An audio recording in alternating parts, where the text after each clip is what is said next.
South ఇండియాలోనే biggest sorry store మన Varahi silks మన విజయవాడ ఎంజీ రోడ్లో ప్రారంభం.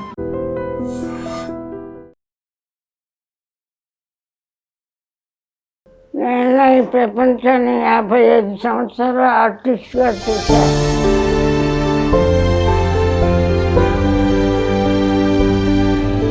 ఈ ప్రపంచంలో బతికే అర్హత మాకు లేదు.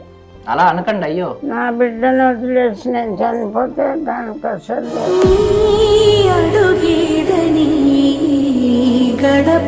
గడంతా అసలేదు. 55 సంవత్సరాలు ఆర్టిస్ట్గా బతికి ఇప్పుడు ఇలా ఆత్మహత్య తప్ప మరో దారి లేని విధంగా అయిపోయింది. ఒక ఆర్టిస్ట్ ఇలా అయిపోయింది. మనం కూడా కాపాడకపోతే ఈ ఫౌండేషన్ ఎందుకు నేను ఎందుకు అనుకొని ఉంటారు. 90% ఇంకా నడిసి లెగిసే పరిస్థితి లేదు.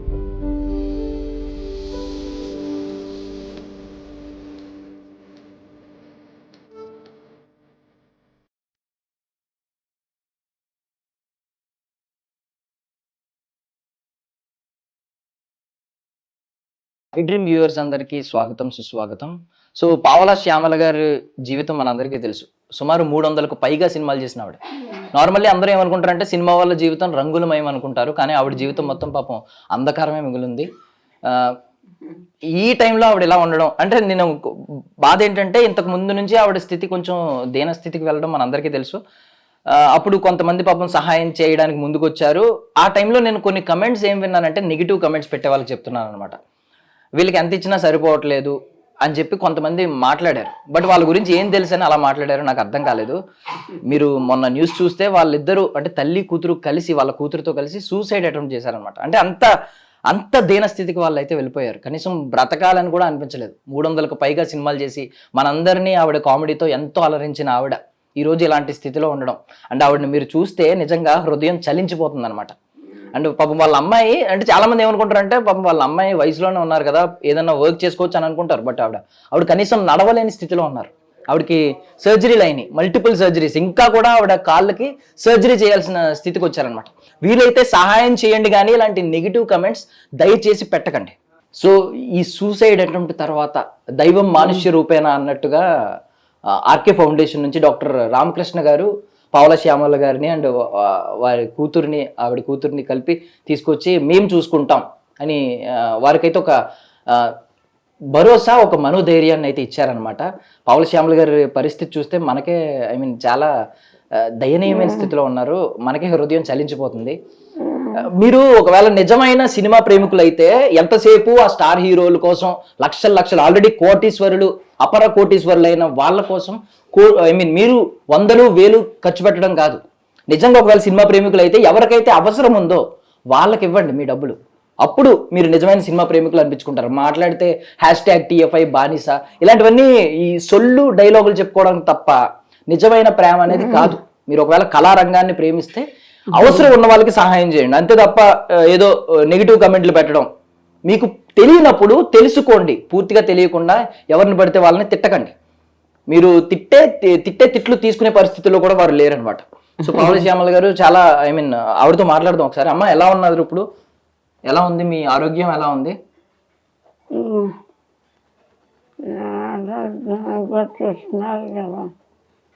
అయితే ఇవాళ ఇలా ఉందండి మీరు వచ్చిన వేళ.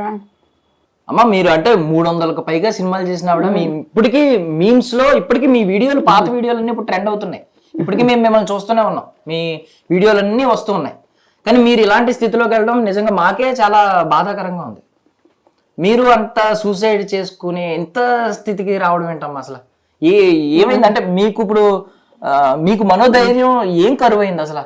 ఇంతమందిని ఆలోచించిన మీకు మనోధైర్యం ఎందుకు కరువైంది?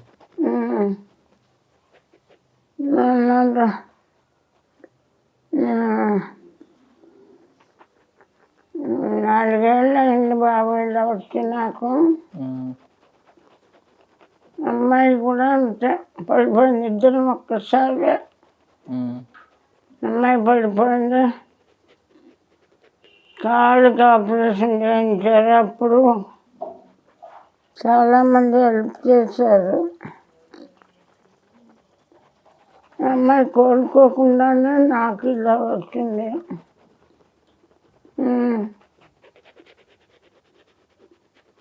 కాకపోతే అంటే నాకు ఇంత దానిలో కూడా నాకు అనిపించింది ఏంటంటే ఐ మీన్ నా కూతురు ఏమైపోద్దో అంటున్నారు మీరు మీరు ఈ వయసులో కూడా నా కూతురు ఏమైపోద్దో అనే బాధ. అంటే తల్లికి ఎంత ఉంటది వాళ్ళ పిల్లల మీద. అంటే మీరు నడవలేని స్థితిలో ఉన్నారు, మీరు మీ హెల్త్ ఏంటో మీకే తెలియని స్థితిలో మీరు ఉన్నారు, మీకు హార్ట్ లో హోల్స్ ఉన్నాయి. ఇలాంటి స్టేజ్ లో కూడా మీరు మీ కూతురు గురించి ఆలోచిస్తున్నారు. మొన్న ఇంటర్వ్యూ చూశాను నేను, మొట్టమొదటి మాట మీ కూతురు గురించి మాట్లాడుతున్నారు. నా కూతురు ఏమైపోద్దో అని భయం వేస్తుంది, నేను పోతే నా కూతురు ఏమైపోద్దో అని. అలా తల్లి ప్రేమ ఎంత ఎంత బాగుంటుందని ఇప్పుడు అర్థమవుతుంది అన్నమాట కొన్ని కొన్ని ఇలాంటివి చూస్తుంటే. మీ కూతురు ఖచ్చితంగా నయం అవుతుంది, ఖచ్చితంగా నయం అవుతుంది, మీరైతే టెన్షన్ పడకండి. అండ్ నిజంగా మీరు మమ్మల్ని చాలా అలరించారమ్మా. మీరు నవ్వుతూ ఉండాలి, మీరు తిరిగి కోలుకోవాలని కూడా కోరుకుంటున్నాం. ఒకవేళ కోలుకుని మళ్ళీ సినిమాల్లోకి రావాలని ఉందా మీకు? ఏదో ఒక చిన్న క్యారెక్టర్ అయినా సినిమాల్లో చెయ్యాలి. మీరు ఇందాక చాలా బాగా మాట్లాడారు బాబు. మీరు ఫస్ట్ మాట్లాడింది చాలా బాగుంది.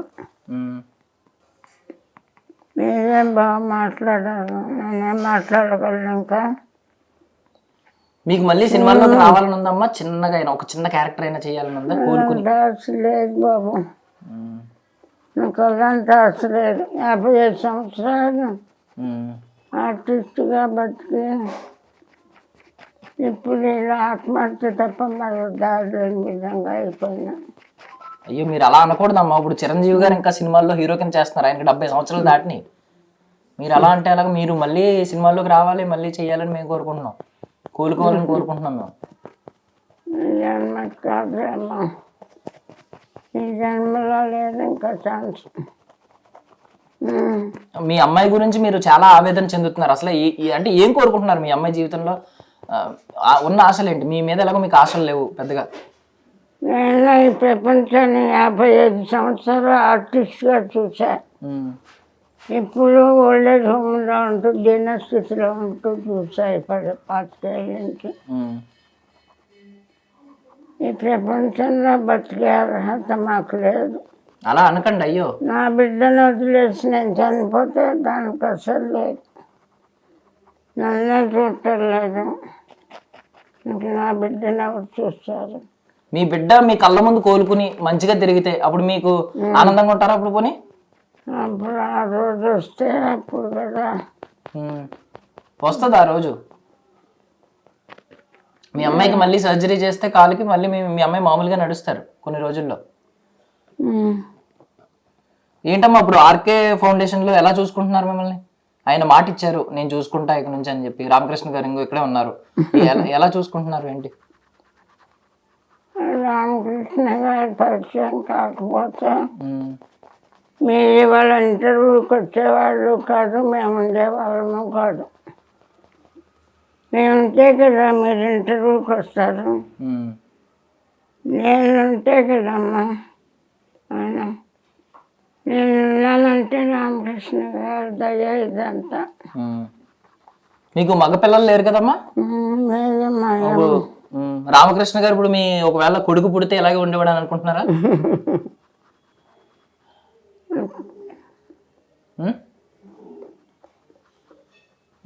మీకు అబ్బాయి లేడు ఆయన అంటున్నాడు, మా అమ్మాయి అని అంటున్నారు ఆయన. ఆయన కూడా ఆయన తల్లిని కోల్పోయారు, మీలో ఆయన తల్లిని చూసుకుంటున్నారు ఆయన. అప్పుడు నేను కూడా కోల్పోతున్నాను కూడా. అయ్యో అలా అనకండి అయ్యో. వద్దు, తల్లిగా చూసుకోవద్దు నాయన. వాళ్ళ అమ్మ ప్లేస్లోకి నేను కూడా వెళ్ళిపోతాను. వద్దమ్మా అలా అనకండి అయ్యో. వాళ్ళ దయతో మమ్మల్ని జాలిపడు. ఒక ఆర్టిస్ట్ ఇలా అయిపోయింది, మనం కూడా కాపాడకపోతే ఈ ఫౌండేషన్ ఎందుకు నేను ఎందుకు అనుకొని ఉంటారు. శ్యామల గారు మంచి ఆర్టిస్ట్గా పేరు తెచ్చుకున్నారు. తల్లి కూతురు నిస్సహాయ స్థితిలో బతకలేమనుకొని చచ్చిపోవాలనుకుంటున్నారు. వాళ్ళని బ్రతికించకుండా వాళ్ళు అలా వదిలేస్తే ఇంకా నేను ఫౌండేషన్ పెట్టుకుని లాభం. ఇలాంటి వాళ్ళని కాపాడటానికి కదా నేను ఫౌండేషన్ పెట్టుకుంది అని అనుకుని నన్ను నా బిడ్డను కాపాడాలని నేను అనుకుంటున్నాను నా పరిస్థితులు. అదే మీరు ఇంకా వాళ్ళని అడిగి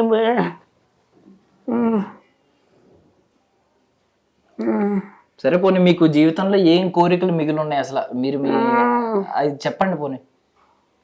కోరికలు చెప్పేంత గొప్పదాన్ని కాదు, తీర్చేంత గొప్పదాన్ని కాదు నాయన.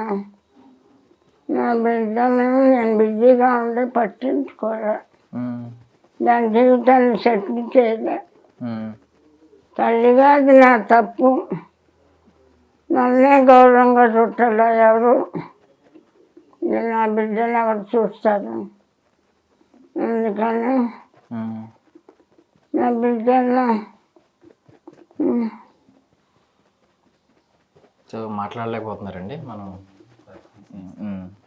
అమ్మ మీరు రెస్ట్ తీసుకోండి. సో చూసాం కదండి అసలు పావల శ్యామల గారి పరిస్థితి ఎలా ఉందో. నెగిటివ్ కమెంట్స్ చేసే వాళ్ళకి మళ్ళీ చెప్తున్నా, అంటే నాకు తెలిసి మీరు చూసారండి నెగిటివ్ కమెంట్స్? కొన్ని చూసాయండి, అది కొంచెం బాధాకరం అనిపించింది. ఎందుకంటే వాళ్ళు ఇంకా ప్రపంచంతో సంబంధం లేదు, మేము అన్ని విధాలుగా డౌన్ అయిపోయామని చనిపోయే కండిషన్లో చనిపోవడానికి వెళ్ళిన వాళ్ళు. సో ఇప్పుడు అలా నెగిటివ్ కామెంట్స్ ఇవ్వడం కొంచెం బాధగానే అనిపించింది. బట్ ఒక్కొక్కరు మెంటాలిటీ ఒకలా ఉంటుంది, మనం ఎవరిని క్రిటిసైజ్ చేయలేం. బట్ జెన్యున్గా అక్కడ చూస్తూ ఉన్నాను కాబట్టి నేను వాళ్ళు ఏ కండిషన్లో వచ్చారు, మేము ఇంకా బతకడం వేస్ట్ అనే కండిషన్లో వచ్చారు. ఆల్మోస్ట్ ఒక 5 days 6 days ట్రీట్మెంట్ తీసుకుంటే తప్ప మాట్లాడే కండిషన్ కూడా రాలేదు. సో ఆ కండిషన్ నుంచి మళ్ళీ ఇప్పుడు 1 weekగా మాట్లాడే కండిషన్కి వచ్చారు, అంతకుముందు మాట్లాడే కండిషన్ లేదు. పెయిన్ఫుల్ సిచ్యువేషన్లో నెగిటివ్ కామెంట్స్ని తీసుకొని ఎవరికైనా పెయిన్గానే ఉంటుంది. నా request possible please avoid negative comments. వీలైతే ఒక మంచి గురించి గుడ్ స్ప్రెడ్ చేద్దాం, ఎందుకంటే ప్రతి వ్యక్తిలో పాజిటివ్ నెగిటివ్ రెండూ ఉంటాయి. ఉండేటప్పుడు ప్రతి వ్యక్తిలో ఉంటాయి, మనకి అవసరమైన పాజిటివ్ తీసేసుకొని నెగిటివ్ని వదిలేస్తే ఏ ప్రాబ్లం లేదు. అండ్ మీరు చూస్తే ఇప్పుడు ఎవరైనా జస్ట్ ఒక 10 సినిమాలు చేసిన యాక్టర్ వెంట కూడా సెల్ఫీలు అంటూ పరిగెడుతూ ఉంటారు. ఎవరైతే ఇప్పుడు సినిమాలు చేస్తున్నారు, 300కు పైగా సినిమాలు చేసిన ఆవిడ ఇప్పుడు ఈ రోజు ఇలాంటి పరిస్థితిలో ఉన్నప్పుడు ఎవరన్నా బయట అభిమానులు అని వచ్చి సెల్ఫీలు తీసుకుని లేదా మాట్లాడి మంచిగా మాట్లాడి ఫ్రూట్స్ కొనిచ్చి ఇలాంటి పరిస్థితులు ఏమైనా చూసారా మీరు? ఒక పర్సన్ డైరెక్టర్ గారని ఒక ఆయన వచ్చారు, టీవీ సీరియల్ ఆర్టిస్ట్, ఫ్రూట్స్ ఇప్పించారు పేషెంట్స్కి. జస్ట్ ఒక పర్సన్ డైరెక్టర్ వచ్చారు. నేను అనింది అభిమానుల గురించి, ఎవరైనా వచ్చి అభిమానం మేము సినిమా అభిమానులు పాపం ఇక్కడ ఉన్నారంట కదా అని తెలిసి వచ్చి అలా ఎవరు రాలేదు. అంటే బేసికల్లీ ఏంటంటే నేను TFI బానిసలు కట్టు బానిసలు అని చెప్పుకునే వాళ్ళకి చెప్తున్నాను, ఎవరైతే అప్పుడు సినిమాలు చేస్తున్నారో వాళ్ళ వెంట వెళ్ళిపోయి సెల్ఫీల కోసం పరిగెట్టి మొన్న చూసాం స్టాంపేడ్ కూడా చూసాం, ఎక్కడ మన పుష్ప 2 సినిమాకి ఒక ఫ్యామిలీ మొత్తం లాస్ అయిపోయింది. సో ఇలాంటి పరిస్థితులు సినిమా కోసం కొట్టుకోవడం, లేదంటే సినిమా స్టార్ ఎవరొకరు కనిపిస్తే పరుగులు ఎట్టడం, అంటే ఎవరైతే అప్పుడు లీడింగ్లో ఉన్నారో వాళ్ళు వెంట పడతారు. కానీ వాళ్ళు ఎప్పుడైతే ఇలాంటి స్థితిలోకి వెళ్ళిపోయారో, ఆవిడేం తక్కువ సినిమాలు చేసినప్పుడు కాదు, 300కు పైగా సినిమాలు చేసిన ఆవిడ. అంటే ఆవిడ పొజిషన్ ఎలా ఉంటుంది, నేను కూడా ఈ కమెంట్స్ నిజంగా అనుకుని కొన్ని నమ్మానండి. అంటే నిజంగానే వీళ్ళ పరిస్థితి బాగున్నా ఒకవేళ ఈ ధనం అనేది తీరని దాహం కదా, ఈ ధనదాహం తీరక కొంచెం ఆవిడ ఇంకా వెయిట్ చేస్తుంది, ఇంకా డబ్బుల కోసం అలా అడుగుతున్నారేమో అని నేను అనుకున్నా. మొన్న సూసైడ్ అటెంప్ట్ అనేసరికి నాకు కొంచెం బాధేసింది. ఈ రోజు అందుకే చూడడానికి వచ్చాం అసలు ఎలా ఉంది పొజిషన్ అని. వాళ్ళకి ఎన్ని హెల్త్ ఇష్యూస్ ఉన్నాయంటే, అమ్మాయికి సర్జరీస్ అవసరం, ఒక్క సర్జరీ కాదు మల్టిపుల్ సర్జరీస్ అవసరం ఉన్నాయి. అమ్మాయి మళ్ళీ లేసే కండిషన్ రావాలంటే చేసినా కూడా గ్యారంటీ లేదు. ఈమెకి కూడా చాలా ప్రాబ్లమ్స్ ఉన్నాయి, కిడ్నీ ప్రాబ్లం ఉంది, హార్ట్ ప్రాబ్లం ఉంది, so Parkinson's, nervous system completely ఇది ఉంది. So completely they are the bedridden patients. వాళ్ళు 90% ఇంకా నడిసి లెగిసే పరిస్థితి లేదు. So whatever they can, మనం ఆ బెడ్ మీద మాత్రం వాళ్ళని ట్రీట్ చేయాలి. దట్ మెడికల్ ట్రీటింగ్ ఉండాలి. నార్మల్గా వేరే ఇంట్లో కానీ ఎక్కడైనా పెట్టుకుని చూసుకునే కండిషన్ లేదు. సో మీకు కుదిరినంత వరకు మీరు ఫుడ్ దగ్గరికి పెడుతున్నారు, ఫుడ్ ఇస్తున్నారు, వాళ్ళకి షెల్టర్ ఇస్తున్నారు, ట్రీట్మెంట్ కూడా మీకు కుదిరినంత వరకు అందిస్తున్నారు. బట్ మీరు వీటన్నిటికంటే మనోధైర్యాన్ని ఇచ్చారు వాళ్ళకి. ఈరోజు మళ్ళీ బ్రతుకుతామనే ధైర్యం వచ్చింది. సూసైడ్ చేసుకున్న ఆవిడ ఈరోజు కొంచెం కోరికలు లేవు, కానీ వాళ్ళ అమ్మాయి గురించి ఆవిడకి ఇంకా బెంగ ఉంది. మా అమ్మాయి గురించి బతకాలి, నేను చనిపోతే నేను ఉన్నప్పుడే మా అమ్మాయి పరిస్థితి బాధాకరంగా ఉంది, నేను చనిపోతే ఇంకా మా అమ్మాయికి అస్సలేమీ ఉండదు అని చెప్పేసి ఆ సఫరింగ్ అనేది మదర్లో ఉంది. ఇప్పుడు ఎంత అవుతుందండి ఆవిడకి ఒకవేళ సర్జరీ చేస్తే? ఒక 3 to 4 lakhs మధ్యలో అవ్వచ్చు, హాస్పిటల్ బట్టి అంత అవుతే సెట్ అయ్యే అవకాశం ఉంది. లెగ్స్ సెట్ బట్ 100% మళ్ళీ నడుస్తుందని చెప్పలేం కానీ, బట్ దాని తర్వాత ఫిజియోథెరపీ అంతా చేస్తే ఛాన్సెస్ ఆర్ దేర్. సో ఎవరైనా అంటే తప్పుగా అనుకోకండి, ఒకవేళ కోపం వచ్చి అన్న నేను అన్న మాటలకి మీరు నన్ను తిట్టినా పర్వాలేదు, కానీ ఎవరైనా సహాయం చేయాలనుకుంటే మాత్రం దయచేసి సహాయం చేయండి ఇలాంటి వాళ్ళకి. ఐ మీన్ లిటరల్లీ నిజంగా నేను చూశాను ఈరోజు వాళ్ళ పొజిషన్ ఎంత దీన స్థితిలో ఉందో.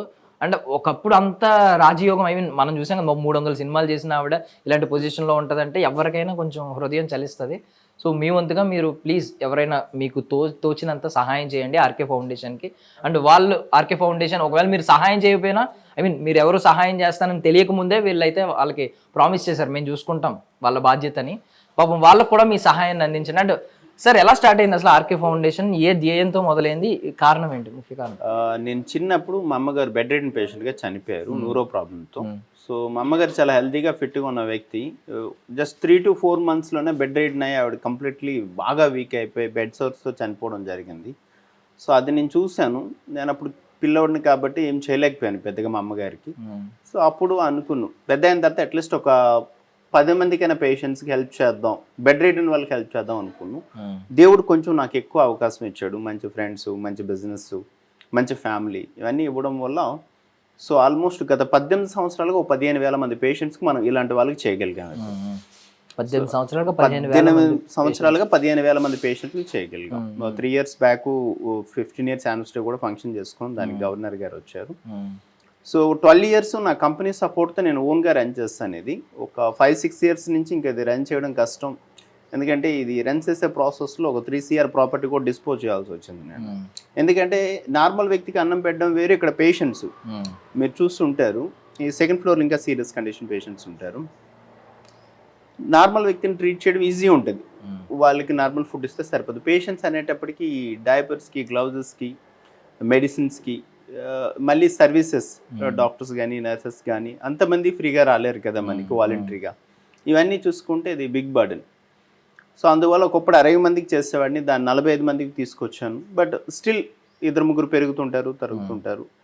సో లాస్ట్ 6 years బ్యాక్ ఇది క్లోజ్ చేద్దాం అనుకుని, నా ఫైనాన్షియల్గా టైర్డ్ అయిపోయాను, ఏదో మా అమ్మగారి గురించి చేద్దాం అనుకున్నాను, చేశాను. బట్ అప్పుడు పోలీసు వాళ్ళ డిపార్ట్మెంట్ వాళ్ళు వచ్చి, డాక్టర్ గారు మీకు హెల్ప్ కావాలని మాకు తెలీదు, మేము ఇస్తూ ఉన్నాం, మీరు చేస్తూ ఉన్నారు, మీ వల్ల అయింది, సో ఇప్పుడు మీకు హెల్ప్ అవసరం ఉంది కాబట్టి మేము పెద్దవాళ్ళకి ఇన్ఫార్మ్ చేస్తే సజ్జనార్ సార్కి పెద్దవాళ్ళు IPS ఆఫీసర్లు వాళ్ళు తీసుకొచ్చారు. వాళ్ళతో పాటు కొంతమంది ఇన్కమ్ ట్యాక్స్ ఆఫీసర్స్ కూడా వచ్చారు. సో అప్పటి వరకు మనకి ఎలాంటి ట్యాక్స్ ఎగ్జామ్షన్స్ ఏం లేవు, ఓన్గా అవుతుంది, చేసుకుంటూ పోతూ ఉన్న ఫ్యాషన్తో. రామకోటయ్య సార్ని ఇన్కమ్ ట్యాక్స్ కమిషనర్ ఆయన వచ్చి, ఆయన మొత్తం మనకు పర్మిషన్స్ అన్నీ ఇప్పించి ఒక ఆఫీసర్ని పెట్టి, ఆయనే కమిషనర్లు అందరి దగ్గర నుంచి కూడా ఎవ్రీ మంత్ కొంత అమౌంట్ మనకు వచ్చేటట్టు, పోలీస్ డిపార్ట్మెంట్ నుంచి కూడా అలాగే సజ్జనార్ సార్ ఎవరైతే ఉన్నారో అప్పటి నుంచి కూడా మనకి ఆయన మెయిన్ సపోర్ట్. ఆయన కూడా కింద ఆఫీసర్స్ని మోటివేట్ చేసి, మీరు పేషెంట్లు పంపించడమే కాదు, పేషెంట్లతో పాటు మనం హెల్ప్ కూడా చేద్దాం, ఆర్కేకి హెల్ప్ అవసరం ఉంది అని చెప్పేసి. ఆల్మోస్ట్ కరోనా టైంలో అయితే యూజువల్గా పేషెంట్స్ని ACP గారు వీళ్ళు పంపించారు 11 o'clockకి. అలా అప్పుడప్పుడు ఒక్కొక్కరు తీసుకొస్తుంటారు, ఎందుకంటే ఇక్కడ పేషెంట్లకి ఒక బెడ్ చనిపోతే ఇంకో పేషెంట్కి ఖాళీ అవుతుంది ఆ బెడ్ అనేది. కానీ కరోనా టైంలో జీపుల్లో తీసుకొచ్చేవాళ్ళు, దగ్గర దగ్గర రోజుకి 10 మంది, 12 మంది, 15 మంది అలా. ఇక్కడ దించేలోపు కూడా చనిపోయేవాళ్ళు SPOT. అప్పుడు కంప్లీట్లీ హెవీ ఉండే కరోనా. సో కొంతమందిని మనం సేవ్ చేయగలిగాం. అప్పుడు సజ్జనార్ గారు ఆల్మోస్ట్ 1కి 2కి కూడా కాల్ చేసేవాళ్ళు, డాక్టర్ గారు ఎలా ఉన్నారు, ఏంటి, మీకు ఏం కావాలి, నేను పంపిస్తానని చెప్పేసి. సో ఇవేవైతే చైర్స్ ఉన్నాయో ఇవే మాకు ICU బెడ్స్, ఎందుకంటే పైన అంతా కూడా ఫుల్ అయిపోయింది. So whatever we can, so we're there to support. But ఇప్పుడు వీళ్ళకి స్టిల్ ఏదైతే హెల్ప్ అవసరం అవుతుంది ఈ ఫౌండేషన్కి, అది ఒక 60 to 70% రీచ్ అవ్వగలుగుతాను. మిగిలింది ఒక 30-40% డెఫిసిట్ అవుతూ ఉంది, అది ఛాలెంజింగ్ ఉంది. దానివల్ల మేము ఇలాంటి సర్వీస్ చేయడానికి మనుషులు తక్కువ మంది దొరుకుతారు బెడ్ రిడెన్ పేషెంట్ చేయడానికి.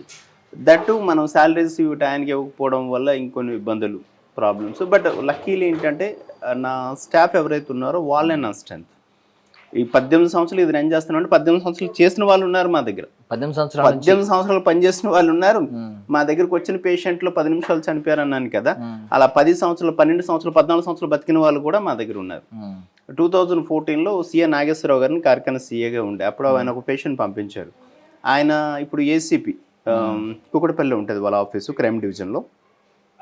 మనం చనిపోతే ఆ పేషెంట్ ఫోటోలు పంపిస్తే 12 సంవత్సరాలు ఇంకా ఇవిడ బతికే ఉన్నారు మీ దగ్గర అని చెప్పేసి ఆయన. బట్ ఆయన రాలేదు, కానీ అప్పుడప్పుడు ఆయనకి ఫైనాన్షియల్ హెల్ప్ చేయడం మాకు.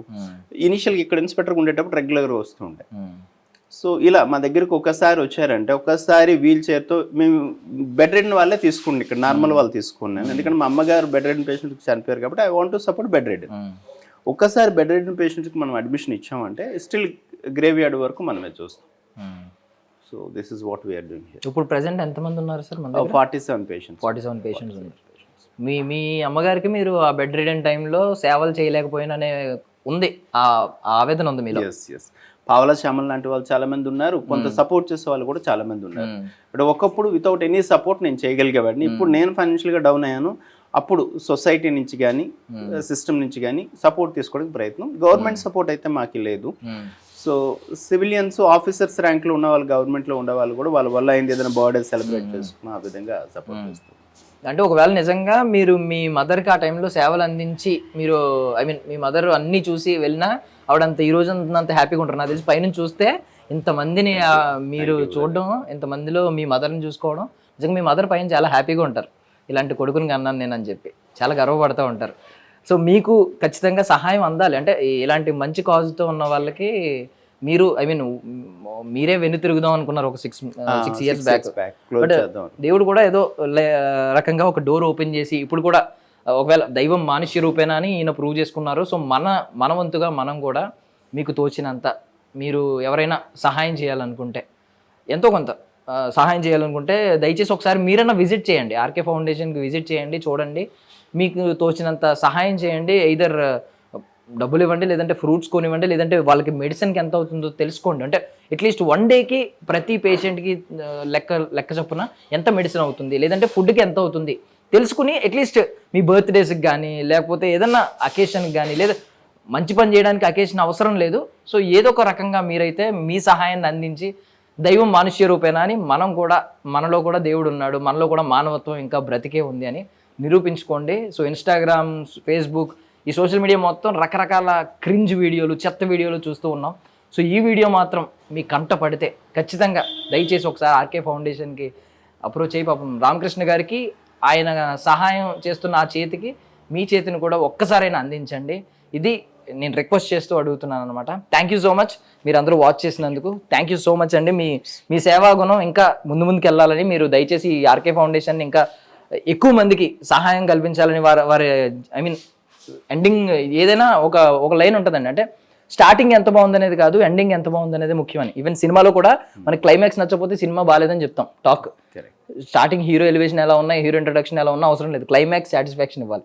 సో అలాగే జీవితం ముగింపు దశలో మీరు చూస్తున్నారు వాళ్ళని, నిజంగా మిమ్మల్ని మెచ్చుకోవాల్సిన, ప్రతి ఒక్కరు మెచ్చుకోవాల్సిన పని మీరు చేస్తున్నారు కాబట్టి ఖచ్చితంగా మీకు సహాయం అందాలని నేను మనస్ఫూర్తిగా కోరుకుంటున్నానండి. సో రామకృష్ణ గారు మీరేమన్నారంటే బెడ్ రిడెన్ పేషెంట్స్ అందరినీ నేను చూసుకుంటాను అని అన్నారు.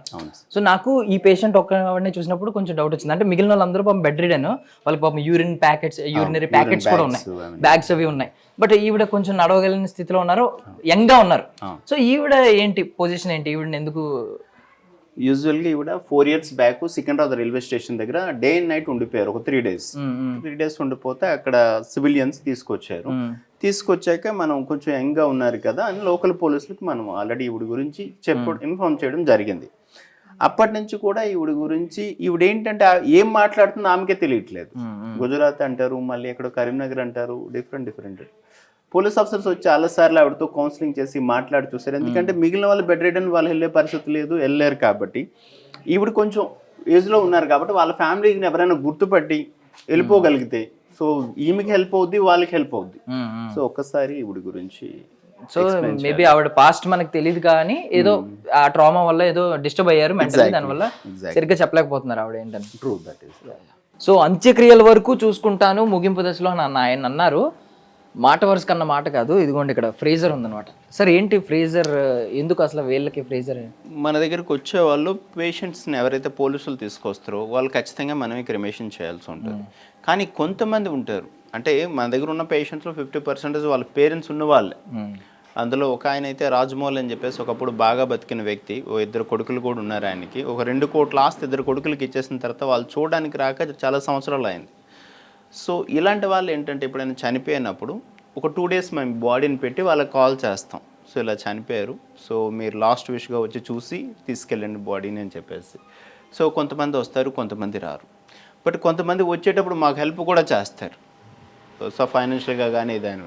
సో దానికోసం ఇది ఎక్కడైనా ఉండేవాళ్ళు వచ్చేలోపు, సో మేము ఈవెన్ పోలీస్ వాళ్ళ ద్వారా వచ్చే వాళ్ళకి కూడా ఇన్ఫామ్ చేస్తాం, ఫైనల్గా దొరుకుతారేమో చూడండి, ఎవరైనా ట్రేస్ అవుట్ అవుతారేమో, మనం బాడీని హ్యాండ్ ఓవర్ చేద్దామని. సో కొన్నిసార్లు అవుద్ది, కొన్నిసార్లు కాదు. సో ఒకసారి వీల్ చైర్ మీద ఒక పేషెంట్ వచ్చారంటే సో ఎండ్ టు ఎండ్ మనం ఇక్కడ.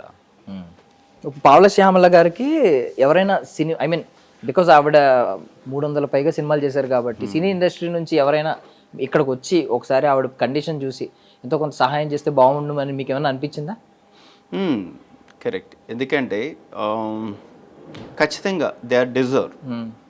చాలా బాగా బతికిన వ్యక్తి, ఒకప్పుడు చాలా సినిమాలు చేస్తున్న వ్యక్తి. సో వాళ్ళు ఏంటంటే ఇక్కడికి వచ్చిన తర్వాత వాళ్ళకి అర్థమైంది ఏంటంటే మేమే కాదు ఇక్కడ చాలామంది పేషెంట్స్ ఉన్నారు అని. ఇంతకుముందు వాళ్ళు ఉన్న సెంటర్లో డబ్బులు కట్టాల్సి వచ్చేదంట వాళ్ళకి. జనరల్గా ఇది అలాగే అనుకుంటారు, ఇనిషియల్గా అడగరు, తర్వాత అడుగుతారేమో అనుకుంటారంట. బట్ వాళ్ళు వచ్చిన 10 డేస్కి వాళ్ళు రియలైజ్ అయింది ఏంటంటే మేమే కాదు మాలాంటి వాళ్ళు ఇంకా చాలామంది ఉన్నారు. సో మేము మీకు భారం కాకూడదు, మా వల్ల అయినా ఎవరైనా వచ్చేదాన్ని ఇస్తే అది మాకు హెల్ప్ అవుద్ది, అట్ ద సేమ్ టైం ఫౌండేషన్కి హెల్ప్ అవుద్ది అని చెప్పేసి వాళ్ళు చెప్పడం జరిగింది. కానీ బట్ ఇంతవరకు నాకైతే ఎవరి నుంచి కాల్స్ రాలేదు. థ్యాంక్ యూ రామకృష్ణ గారు, థ్యాంక్ యూ.